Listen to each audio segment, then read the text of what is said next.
All right, folks, welcome back. Let's take a dive in, start looking at the use cases and scenarios that we can essentially achieve with Tetration. So we're going to start with workload discovery. We're going to look at how Tetration actually starts collecting data and starts putting all this information together for you to actually help you do your job and achieve your goal. Before we jump into that, I always like starting with this quote. This is from NSA TAO, which is the Tactical Access Operations Chief, Rob Joyce. Why are we successful, he asks. We put the time in to know the network. We put the time in to know it better than the people who designed it and the people who are securing it. That's you and me. Well-run networks really make our job hard. Attackers are succeeding. Attackers are successful because they take their time to know our environment better than we know it. They take the time in to understand where data is, how they can gain access to that data, and what they can glean, right? What's the most valuable that they can take. We need a system that's going to truly help us understand our environment. We need something that's not just going to give us, open ports or source destination protocol. We need something that's truly going to help us understand the application we're trying to secure. Now, Tetration is going to collect data in multiple different ways. It's not just a one-stop shop sensor. It's not just one software agent. Tetration has a number of different collection mechanisms. However, the primary way that Tetration is going to collect data, come on, Mr. Penn, is going to be using a software agent, okay? This software agent is going to live in the actual operating system of your particular workload. So if you have 100 virtual servers running on one physical, let's say VMware ESXi server, you're going to install 100 sensors, okay? Now, this doesn't mean you have to blanket your environment with 10,000 sensors. It's just a matter of deploying sensors on what we need to secure. But it's not always just that one sensor, so I want to be clear there. These sensors, again, are going to run on your EC2 instances. They can run in your virtual machines, on your bare metal servers, regardless of what hypervisor you're using, regardless of what physical hardware or network infrastructure you're using. These sensors can be deployed in that environment. The goal here is regardless of sensor that you deploy, so again, the primary mechanism being the software sensor, but we do have more than just that. Regardless of the sensor that you deploy, the goal is for us to gather as much content around your workload as possible. And this is the reason why we deploy a software sensor, because we want to know everything about what this particular server is doing. So I'll give you an example. We want to know every single process that's running on this server. I don't just want to understand that these servers are having a conversation on port 443. I want to understand why. I want to understand what this server does on a daily basis, right? This also allows me to snapshot this particular server. So it allows me to actually say, what does this server do on a normal day-to-day basis? Let's baseline what this server does on a normal basis from the perspective of what typically runs on this server. And then let's make sure that we monitor that so that if this server locally ever behaves differently, whether something is going bad health-wise with the server, or whether an attacker has gained access to it and is now running a ton of PowerShell scripts or installing software or, turning off services, Tetration can then identify this behavior because, again, we're not just talking about segmentation, we're talking about live security.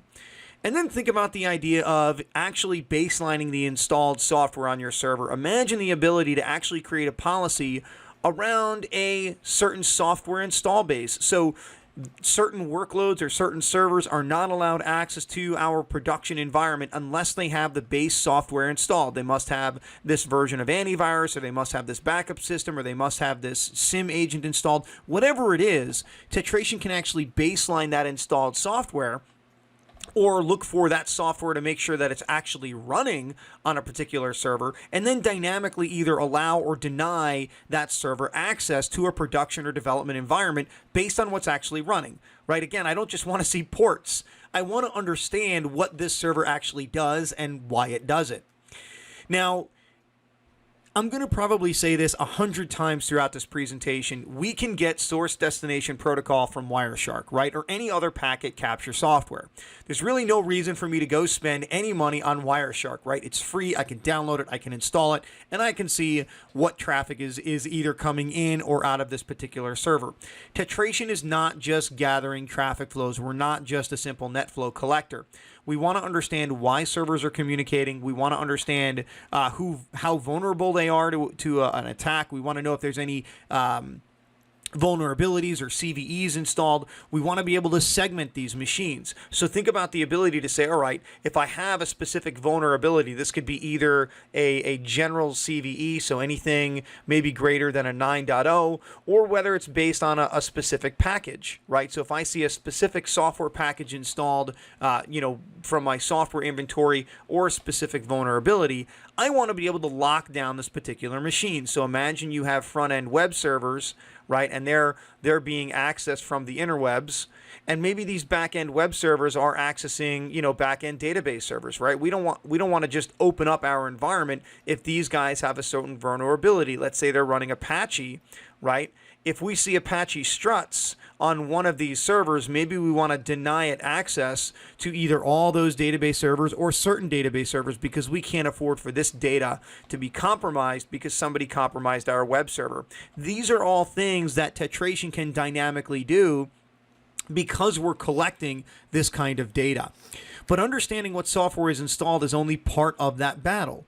Understanding how that software and how those services are actually communicating is key, right? In other words, is this web server really running Apache and that's why it needs HTTPS inbound? Or is there something else running on this server? Is there something running on this server that's opening up ports that are maybe stale? So we can understand if and where we may have stale ports in our environment and what software is actually responsible for opening those ports. So let me give you an example. I run into this a lot in my customers. Sometimes we see NTP, right? 123. We see this open. And number one, most customers had no idea that this was actually open and running on their servers. Maybe they saw port 123, but we don't necessarily always know exactly what software it is. In this case, I'm making it easy, and you're probably rolling your eyes saying, yeah, JP, if it's 123, it's probably NTP. But it goes much deeper than that, right? How do we know that, again, it's actually Apache that's using port 443? How do we know it's not another service? How do we know that it's Microsoft SQL using port 1433 and not another service? How do we know we didn't change that software to use another port?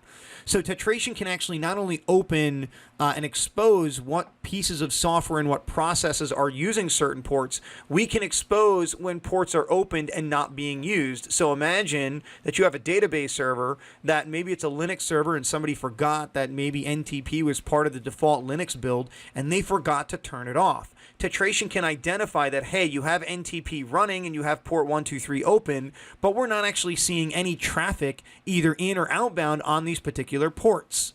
And so you can now make a decision. Do we shut it down? Do we shut down the port? Do we just, shut off the service? Do we take it out of our default build? I mean, there's 101 different decisions you can make. The idea is that we are identifying when we have stale ports and processes that aren't actually being used, right? And just to change gears here for a minute, imagine that you have to migrate these machines to a new environment. So I'm going to lift and shift these servers and I'm going to bring them out to AWS, right? Whether I'm going to migrate that virtual machine from one data center to another, I'm going to build a new one in an EC2 instance in AWS and, right-click delete the one that's running on-prem. I can't just do that based on ports. Right, if I run a simple NetFlow collector, let's say I have a virtualized NetFlow collector, I mean, there's 1,000 out there. Some virtualized vendors have their own type of collectors. I'm obviously not going to name vendors, but, there are 1,001 different NetFlow collectors out there or packet capture collectors. I cannot expect to just run those, get open ports, and say, I see these open ports or whatever. I'm going to go ahead and add those to my access list. Or what if I haven't seen any traffic on this for 2 months? What if this is a management port like SSH or RDP, and my admins aren't consistently using this? I run my packet capture, my NetFlow collector. I don't see any traffic, and so I don't add it to my ACL. Right, when I go to move this, I need to know the software that's installed. I need to know the utilization. I need to know the resource allocation. How much is that particular software using? Do I need to add more resources to this server? Tetration can deliver all of these details within what we call the workload profile. So I'm just showing you kind of some high-level glimpses here. When we actually jump into the lab, I'll show you everything that Tetration collects and how. But I'm just kind of walking you through this here because I want you to just start thinking about wow, okay, when I migrate this environment, when I go to move this to AWS or to some other cloud provider, when I go to move this or just simply upgrade it in the same data center, it's a 2012 server and it's time for 2021, right? Whatever the new Microsoft OS will be. When it comes time to segment this and build those access lists, what is that going to look like, right? I want you to start thinking about this. And then lastly, think about the behavior of your servers. Let's face it, right? A web server is typically a web server, right? A server that's built to be something typically does that job. So when you build a web server and you turn it on, it enables services to be a web server. That's kind of what it does. Tetration learns this everyday process behavior and actually allows us, I hit sometimes the pen freaks out on me, actually learns the process behavior and can actually detect when the local behavior of that server is actually changing. So think about different type of attacks. Think about a MITRE attack, for example, which is really a technique. It's a tactic that an attacker is going to use to try and gain access or do some type of malicious attack on that particular server, right? We're not going to get into all the different types of attacks and how you would go through a MITRE attack and all this kind of stuff. The point is that when I'm attacked, that attacker is going to get onto my server. They're going to start poking around. They're going to start trying to look for files. They're going to start downloading malicious software and try to install something. They're going to maybe turn off services. They're going to start looking at files. They're going to change the behavior of my server, okay? And that's what I need to know. I need to know when that changes, all right? And when it changes, I want to know right away, and I need to do something about it. I need some type of automated response to it, and that's exactly what Tetration is built for. It's not built to just do the automated response, the lockdown response. It's also built to detect when these things are changing in our environment so that we can actually make a better decision on what's wrong. Now, once we've gathered that data, right, now that we have all of that data about each workload, the next thing we want to do is look for other collection mechanisms. Again, as I said at the beginning of this presentation, there are multiple ways that Tetration is going to collect data. It is not just a software sensor, okay? Our goal now is to enhance all of that machine data that we gathered and learned. For example, we want to understand where and how flows go through a particular load balancer. So maybe you have F5, Citrix, Avi sitting out there, right? We want to understand how your flows within that application are going through a load balancer, because obviously we don't want to break that load balancer. We don't want to lock it down. It needs to be included in the application. Perhaps we want to be able to use that load balancer to enforce inbound rules, right? Maybe we see things going through that load balancer that we shouldn't see, or maybe we don't see things going through that load balancer that we should see. I'll give you an example. Suppose I have my LB here and I see inbound connections and I'm supposed to see outbound connections to 3 web servers. But you know what? I actually only see connections going to 2 load balancers because somebody misconfigured the load balancer. Tetration can expose that because it's not just looking at software sensors and software flows. It's gathering all of this stuff. We want to understand how users access your application through things like Cisco AnyConnect NVM or Cisco ICE. Now, I'm going to pick on NVM here for a second because a lot of people are confused when it comes to AnyConnect. AnyConnect is a software wrapper. It's not just AnyConnect VPN, which most of the time is what people are used to. It's not just a VPN software. You can run the network visibility module on anything, laptops, desktops. And it's going to glean a lot of data from your specific endpoints. It's going to gain my user.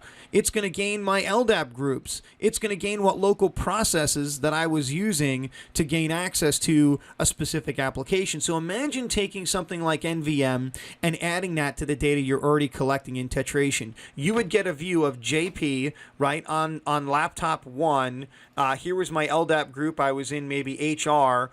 And I was using Google Chrome, and I accessed application, web 1, at 2 a.m. or something like that, right? So Tetration can paint this full picture of how your users are collecting data.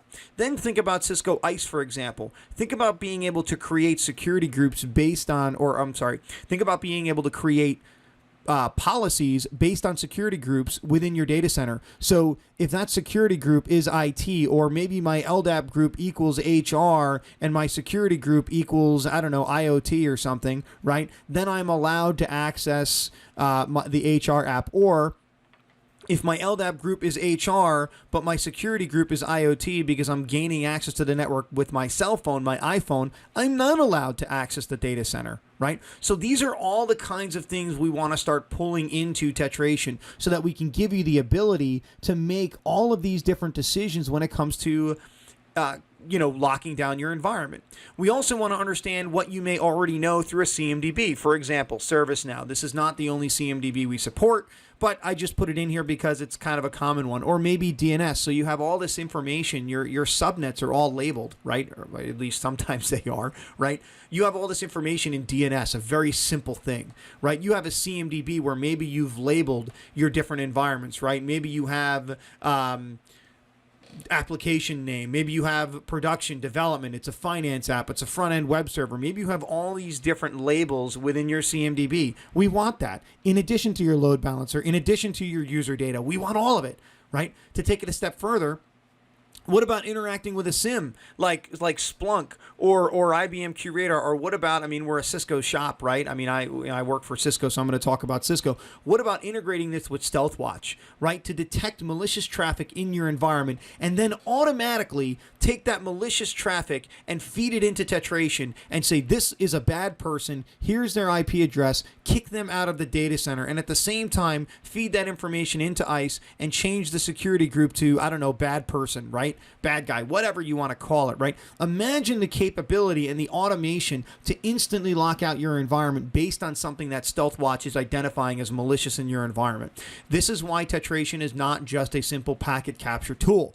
This is why Tetration is not just a simple distributed firewall. Tetration is so much more than that. Tetration is truly a security mechanism that is going to help you identify and secure your application. All right. So we want to be able to combine all of these different things into one model. And before we jump in the lab, here's a system of how that might look, right? So after we collect all that raw data, we're going to combine it all and we're going to start being able to feed that to you. So you can have up to 32 different individual tags. Let me hope this doesn't go to the next slide. Up to 32 different labels or attributes on each workload, right? So things like business owner, application type, environment. Is it prod or dev? What about location? Is it in Dallas or is it in the UK? What about simple network data like what VLAN was it on or what LAN segment was it on? The list goes on, right? Again, you can add up to 32. So the list just keeps going and going on what you can actually add.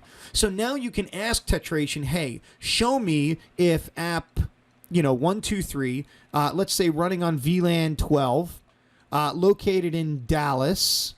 And by the way, this is a prod application. So show me, that's supposed to be a D, by the way. Show me if prod application 123 running on VLAN 12 located in Dallas is talking to dev app 456 in AWS, right? And maybe we want specifically, is it in the US East region? Right? So we can now ask Tetration, I don't even know how that's not how you spell East, E-A-S-T. We can ask Tetration, show me if this communication is taking place. And if it is, show me where, show me how. And then, by the way, let's stop it. Let's block it. Let's no longer allow that because prod should never talk to dev, or specifically anything in VLAN 12 should never be talking to AWS, or specifically anything in AWS US East, right? There is so much capability here that I don't want you guys to lose. And I want you guys to really focus on this as we jump into the lab. So I'm going to go ahead and pause this recording. I'm going to load up my lab and I will be right back. Wow, look at this nice dashboard. Now, before I go in and show you all of the cool kind of stuff we can do, or I should say all the cool kind of stuff we can see, I'm going to go ahead and install an agent on a Windows 10 VDI machine that I have running here. So within Tetration, what I'm going to do is I'm going to download my agent. So I'm going to go to Agent Config and Software Agent Download. Now, we have made this really, really easy for you to download the agent. First of all you need to know is the core operating system that you're running. So you don't need to know the exact version of Windows or Linux or AIX. You just need to select what the core is. So in this case, we're running Windows 10, so I'm going to go ahead and select Windows.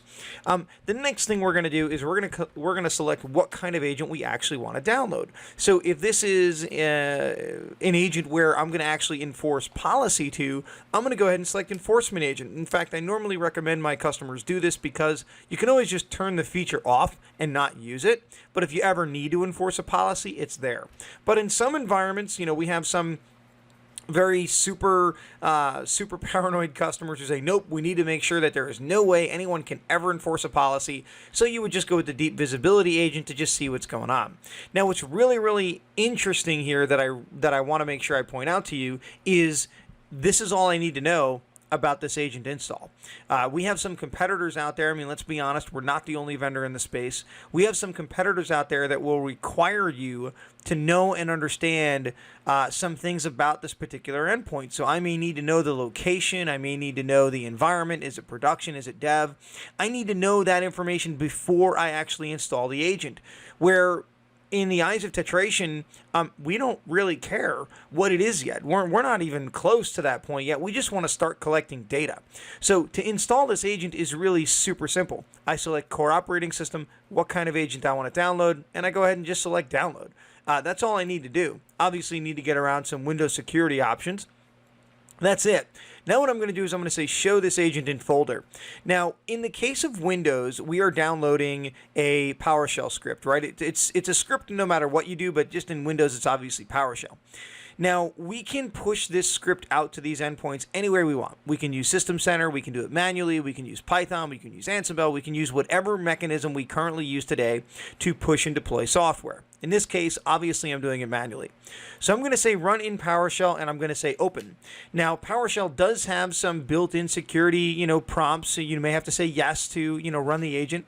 But what's going to happen here is that the agent now, this script, is automatically going to reach out to Tetration. It's going to log in using pre-downloaded SSL certificates that come with the agent, with the script, when we actually download it. These SSL keys are going to be specific to our Tetration cluster. They're going to be specific to our specific tenant. If we're using different VRFs within Tetration, it's going to be specific to us. So this agent will actually authenticate itself. The script will authenticate against the cluster.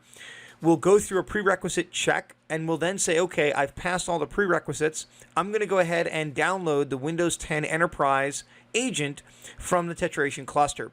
Once it does that, it will automate the entire install process for us. So again, there is really nothing we need to do. There's no attributes we need to add. There's no, crazy options we need to do.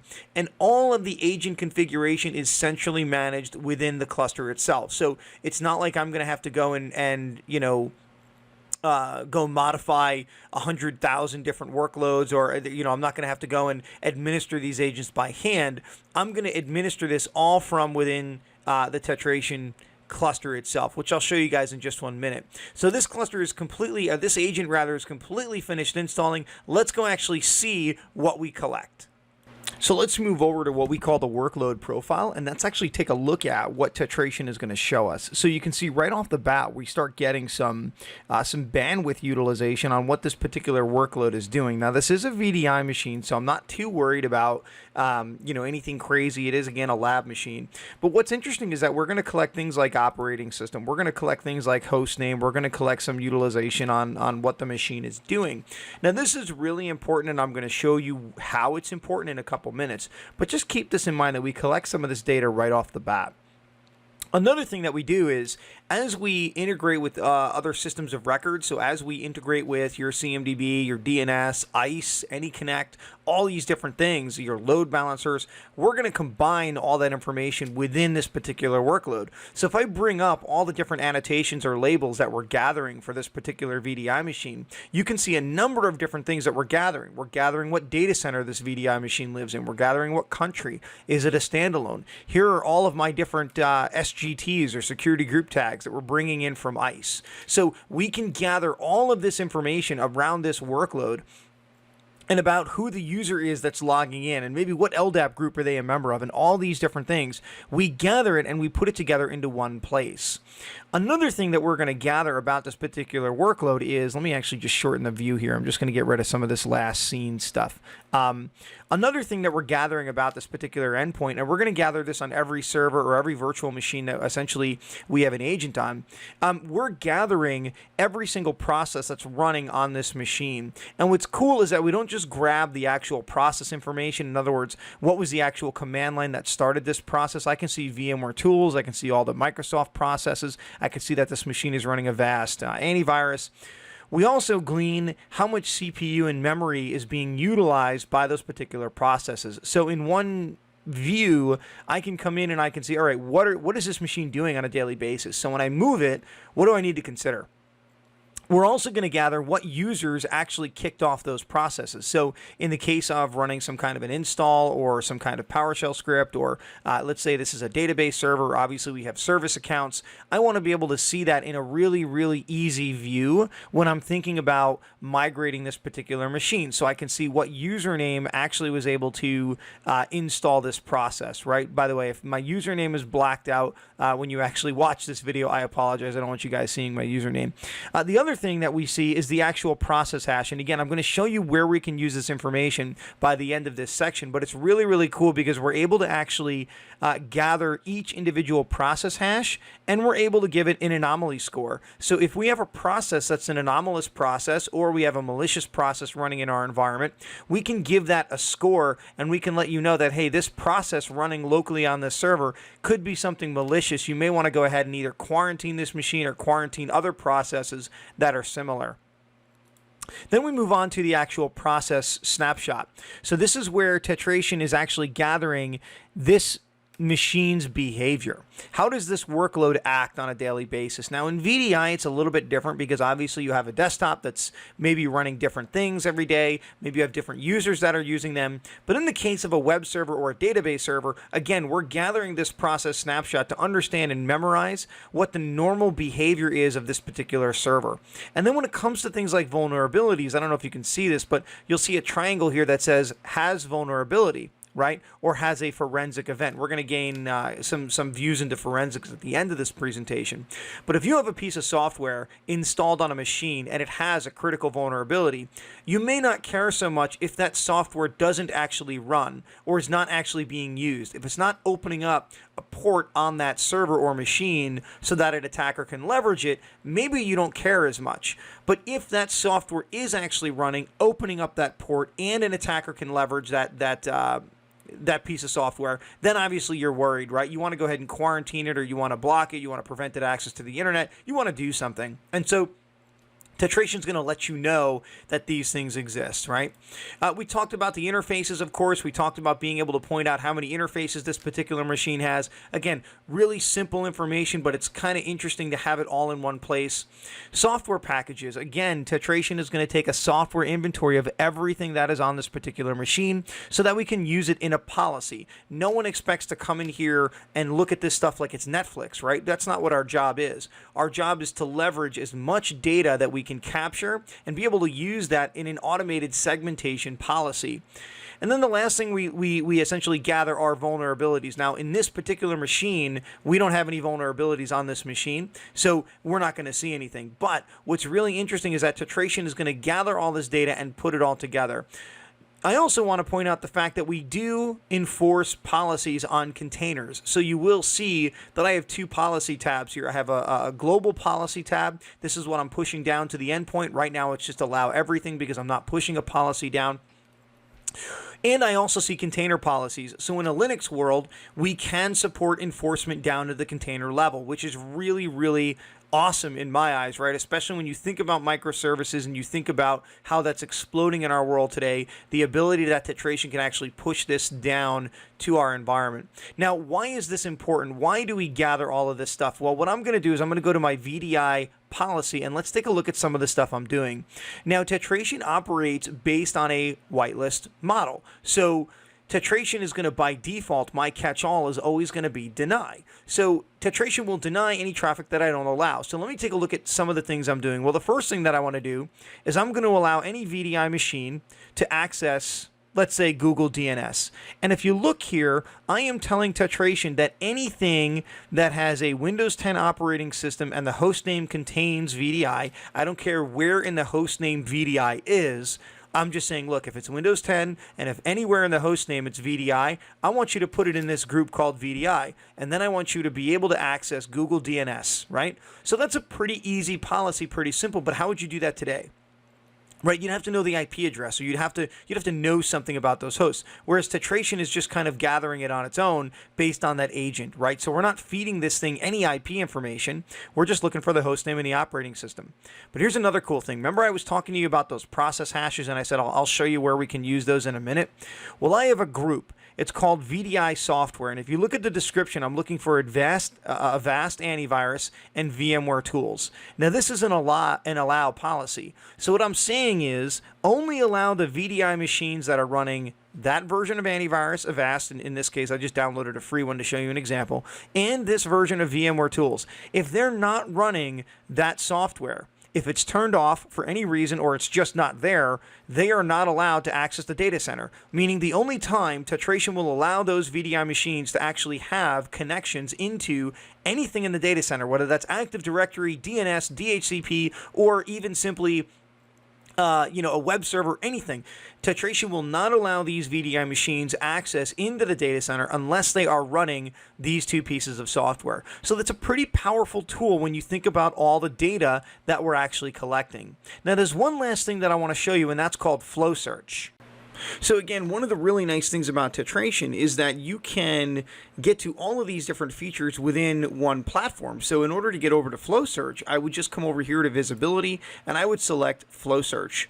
Now, since Tetration is ever learning, since it's not something where we just run a discovery for a certain amount of time and that's it, Tetration is constantly looking at packets. It is constantly learning flows. It is forever learning. And Tetration has the ability to actually memorize and learn data for up to a year. So I can actually come back all the way to here of April of last year and actually look at how this application was performing and what it was doing all the way back then.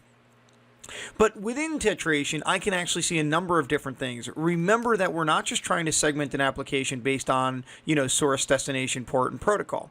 We're actually trying to understand how does this application, how do these servers actually operate on a daily basis? What do they do? What do they need? Are there management tools that are scanning these application servers every half hour? And we can start to see those behavioral patterns within flow search. We can actually start to understand things like, hey, don't just show me the top talkers, right? Again, I can get that from NetFlow. That's built into a router. It's a great tool, but I don't need to spend money for that. I can turn it on. I can look at the output on a router, and I'm finished, right? I can maybe spend a little bit of money on a tool that will make that a little bit nicer looking for me, but it's not what I'm looking for when it comes to actually building a real live segmentation policy. So maybe I want to understand, hey, give me all of the top processes that are communicating. So I can come here, I can click on processes, and you can see here that I have NTP that is talking in my forward process, and then I have HTTP in a reverse process. So I can start to see here what are some of the higher communicating processes? What processes